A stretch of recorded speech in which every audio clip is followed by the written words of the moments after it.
سلام میگم خدمت شما سارا خانم. چی؟ سلام، این آهنگ خیلی قشنگ بود. من آره آهنگ. سلام ببینندگان عزیزمون، انشالله که خوب باشید هر جا که سلام علیک کردید، تموم شد. خانم آقا یه جوونی، یک خواننده خوبی در ایران به اسم سمیر یه آهنگ خانم مهستی رو بازخوانی کرده، یعنی با یک شعر جدید و بسیار بسیار زیبا و قشنگ.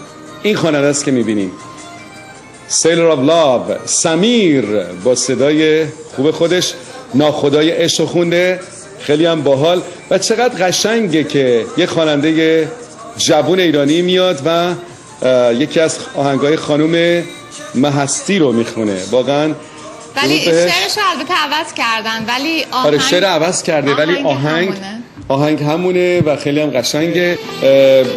آره همین آهنگه مال مهستی. آفر کاپی رایت داره. ببین ایلگار همه این آهنگ قدیمی ها رو همه رو برداشته و همین تا کی زیر یک سر روزا بشه تکرار، تا کی با صبوری پابند و گرفتار، من خسته تر از تو خسته تر از من مضطرب و تو آشفته تر از من، کمکی کنه خدا تا بعد از این این آهنگ یکم بخون جونم. من تو هم صدات خوبه. بخون اینو بخون. اصلا صدات خوبه. الان خوندی یه تیکشه. جونم بخون. اولش چی میگه؟ شعر چی میگه؟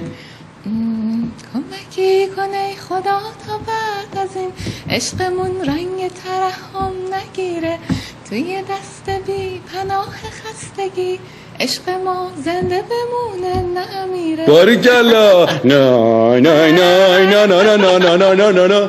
ببینید اصلا شاهکار خون واقعا. مهستی جان روحت شاد. همه آهنگاتو دارن میخونن. شما و این سمیر.